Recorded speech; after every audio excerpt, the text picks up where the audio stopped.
Good morning প্রিয় বন্ধুরা, আজকে আবার খুব সুন্দর একটি ভিডিও নিয়ে এসেছি। একটি জলখাবার বা নাস্তা আর রেসিপি।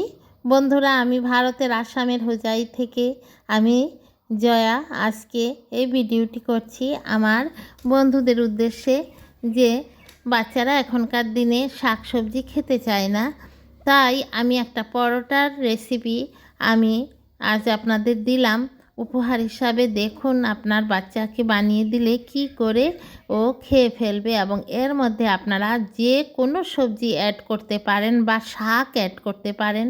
আমি আপনাদের এখানে আলু, পেঁয়াজ আর কাঁচা লঙ্কা দিয়ে বানাচ্ছি। আপনারা এখানে যে কোনো শাক দিতে পারেন, বা আপনারা বিনস, বাঁধাকপি, ফুলকপি, তার বরবটি, এগুলি যে কোনো কিছু আপনারা দিতে পারেন। এটা আটা এবং নুন দিয়ে খুব ভালো করে মেখে নেব। 2 চায়ের চামচ পরিমাণ আমি তেল দিলাম এখানে। সেই তেলটা দিয়ে খুব ভালো করে, আর এখানে একটু কাঁচা লঙ্কা দিলাম। কাঁচা লঙ্কাটা আর তেলটা, নুন সব একসঙ্গে একদম ঘষে ঘষে আমি মেখে নেব, না হলে লঙ্কার ঝালটা এক জায়গায় থাকলে খেতে কষ্ট হবে। আর মাখবো কি দিয়ে দেখলেন তো বুদ্ধিটা? ডাল টমেটো দিয়ে রান্না করেছিলাম, সেই ডাল দিয়ে কিন্তু মাখছি। ডালের তো অনেক পুষ্টিগুণ থাকে, আপনারা জানেন। বাচ্চাদের জন্য ডাল খুব ভালো, প্রচুর পরিমাণে প্রোটিন থাকে ডালে। তাই আমি এই ডাল দিয়েই মেখে নিচ্ছি বন্ধুরা। দেখুন, এটা কিন্তু খুব নরম করে মাখলে হবে না, আলুতে নুন পড়েছে তো তা থেকে কিন্তু এখন জল ঘেমে ঘেমে বের হয়ে আসবে।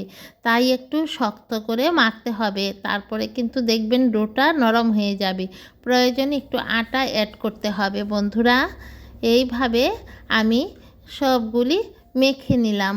আমার ছেলেও সকাল হলে কিচ্ছু খেতে চায় না, ভাত তো খাই না, রুটিও খেতে চায় না, এখন অন্য পরোটাও খেতে চায় না। আর আমরা সবাই আলু সেদ্ধ করে আলুর পরোটা করি, কিন্তু এই পরোটা একটা মুচমুচে ভাব থাকে। আলুর পরোটাতে কিন্তু এটা হয় না। এটা আপনি বানিয়ে যদি ভালো করে এয়ারটাইট কোনো বক্সে রেখে দেন, তাহলে কিন্তু 1-2 দিন রেখে খেতে পারবেন, কিচ্ছু হবে না, মুচমুচে একটা ভাব থাকে। আর এমনিতে রাখলেও যখনই আবার একটু সেঁকে নেবেন, আবার বা ওভেনের ভেতরে দিয়ে দেবেন, দেখবেন আবার সুন্দর মুচমুচে হয়ে যাবে ওভেনে দিলে। বন্ধুরা দেখুন, আমি একদম খুব ঠেসে ঠেসে বলগুলি বানিয়ে নিয়েছি। এখন কি করব, আটা দিয়ে একটা এইভাবে হাত দিয়ে চেপে চেপে আগে একটা গোলাকার শেপ দিয়ে দেব, না হলে কিন্তু এখন বেলতে গেলে সব কিন্তু ভেঙে যাবে।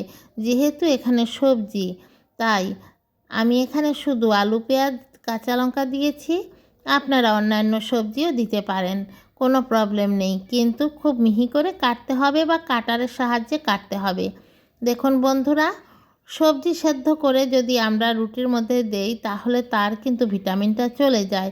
আমি এখানে সেই সেদ্ধ করে দিলাম না, সোজাসুজি সবজিটা দিয়ে দিলাম। দেখুন আমি একটা বেলে নিলাম। এখন দেখুন আরেকটা বেলছি কী করে। এই যে হাত দিয়ে ঠেসে ঠেসে দেখুন খুব সুন্দর করে এটার একটা আকার করে নিলাম। আর সেই আকারটার উপরে একবার বা 2 বার একটু বেলে দিলেই হয়ে গেল আমার পরোটাটা। বানাতেও খুবই সহজ বন্ধুরা। দেখুন আমি এক এক করে সবগুলি একসঙ্গে আমি বেলে নেব, না হলে কিন্তু আমার পরে একটা বেলবো একটা ভাজবো, এতে আমার অসুবিধা হয়ে যাবে। তাই আপনারা একটু অপেক্ষা করুন, আমি আমার রুটিগুলি সব বেলে নেই। বুঝলেন বন্ধুরা? এই দেখুন কি সুন্দর আমি এখানে বেলে বেলে নিচ্ছি, নিয়ে রাখছি। আপনারাও এরকম করবেন, একসঙ্গে বেলে তারপরে রুটিটা ভাজতে গেলে এক মনে ভাজা যায়, একটুও আর পোড়া লাগে না, না হলে কিন্তু পোড়া টোড়া লেগে যেতে পারে। আর বাচ্চাদের জিনিস যদি একটু হলেও পোড়া লেগে যায়, তাহলে কিন্তু বাচ্চারা আর টেস্ট পাবে না। বা এভাবে যদি কোনো সময় এরকম পুড়ে যায়, এগুলি খেলে বাচ্চাদের কিন্তু গ্যাস বা অম্বলের প্রবলেম হবে। অবশ্যই এই রুটিগুলি ভাজার সময় আপনারা খুব ভালো একটা ব্র্যান্ডেড কোম্পানির সাদা তেল দিয়ে বানাবেন। সাদা তেল দিয়েই বানাতে হবে। সরষের তেল দিয়ে বানালে কিন্তু রুটিগুলিতে বেশি পরিমাণে সরষের তেল ঢুকে যাবে। সরষের তেলটা তো খুব গাঢ়। আর আমি এখানে সফলা তেলটা দিয়েই বানাচ্ছি। বুঝলেন বন্ধুরা? দেখুন আমি রুটিগুলি মানে পরোটাগুলি এখন ভাজবো, কড়াই বসিয়ে দিলাম। আমি লোহার কড়াইয়ের মধ্যে বানাচ্ছি, আপনারাও এরকম একটা ভারী কোনো কড়াই বা তাওয়া নেবেন। আমি তাওয়া ব্যবহার করি না, কেন জানেন বন্ধুরা? এই গ্যাসের মধ্যে কিন্তু তেল ছিটে ছিটে অনেক বেশি পড়ে, এ কারণে দেখুন আমি অনেক বিশাল একটা লোহার কড়াইয়ের মধ্যে কিন্তু ভাজা বা মাছ ভাজা এগুলি করে থাকি, তাহলে আমার গ্যাসটা খুব মানে পরিষ্কার থাকে। আর আমার কড়াইটা লোহার কড়াই নেই কেন, মানে আমার এই সমস্ত ভাজা বড়াগুলি মাছ বলুন আর এমনিতেও সবগুলি কিন্তু পটাপট মানে উঠে যায়, অন্য কড়াইয়ের মতো হয় না। তাই আর লোহার কড়াইয়ে রান্না খেলে স্বাস্থ্যের পক্ষেও ভালো। দেখুন বন্ধুরা, অনেকেই মনে মনে ভাবতে পারেন আমার কড়াইটা এরকম কালো, না এটা লোহার কড়াই। দেখুন আমি ভেতরে ঘষে ঘষে অনেক জায়গা সাদা করে নিয়েছি, আর পারি না। দেখুন আমি কি সুন্দর করে রুটিগুলি কিন্তু মানে পরোটাগুলি ভেজে নিচ্ছি। গ্যাস কিন্তু আমি অর্ধেক করে দিলাম, বেশি আঁচে দিলে আলুগুলি সেদ্ধ হবে না, তাই অর্ধেক দিতে হবে। বেশি দিলে উপর দিয়ে পুড়ে যাবে, ভেতরে কিন্তু কাঁচা থাকবে। সেই কারণে একটু ধিমে আঁচেতেই করতে হবে বন্ধুরা, ধৈর্য ধরে। আর রান্নাটা বা কোনো রেসিপি বা জলখাবার এগুলি সমস্তই কিন্তু মহিলাদের হাতের একটা আর্ট বা জাদু। তাই এটা মন দিয়ে ভালোবাসে যদি আমরা করি, তাহলে কিন্তু ফ্যামিলির অন্যরা খেলে অনেক স্বাদ অনুভব করবেন এবং খেয়ে অনেক খুশি হবেন। তাই তাড়াহুড়া করতে নেই, এগুলি খুব ধিমে আঁচে করতে হবে। দেখুন কি সুন্দর লালচে লালচে হয়ে কি সুন্দর হয়ে মুড়মুড়ে হয়ে গেছে, দেখলেন তো বন্ধুরা?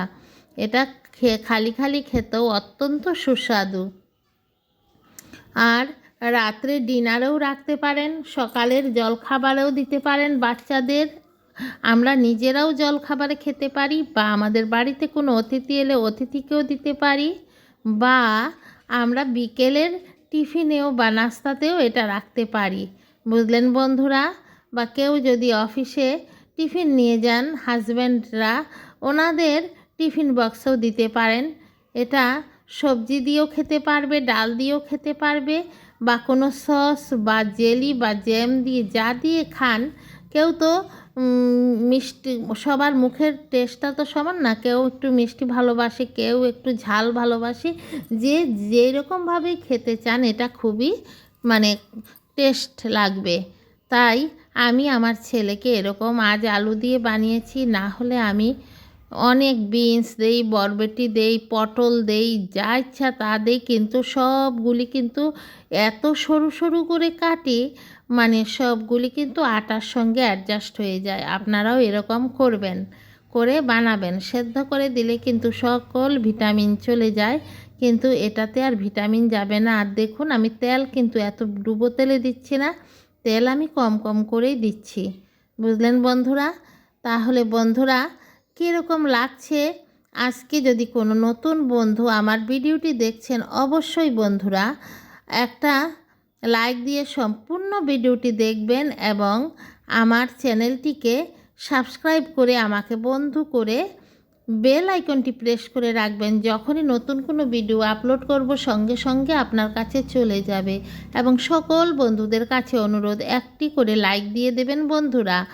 আর সকল বন্ধুরা কিন্তু স্কিপ করবেন না, সম্পূর্ণ ভিডিওটি দেখেন ধীরে ধীরে। আমি কি করে ভিডিওটি মধ্যে দেখিয়েছি যে আমি পরোটাগুলি কি করে আমি বানাচ্ছি। বন্ধুরা তাড়াহুড়া করলে কোনো কিছুই ভালো হয় না, এবং তাড়াহুড়া করে আপনারা যদি দেখেন তাহলে বাদ পড়ে যাবে, তখন আমার মতো হবে না।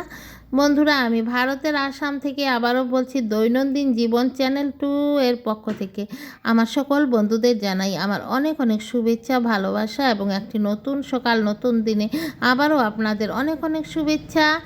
বন্ধুরা বানিয়ে ফেলবেন এরকমভাবে আপনারাও, এবং কমেন্ট করে জানাবেন কেমন হয়েছে বানিয়ে খেয়ে। আমি এরকমভাবে অনেক কিছুই আমার এই চ্যানেলে আমি দেখাই বন্ধুরা। নতুন বন্ধুরা অবশ্যই একবার আমার চ্যানেলটি ভিজিট করবেন। আজ তাহলে আসি বন্ধুরা, আসসালামু আলাইকুম।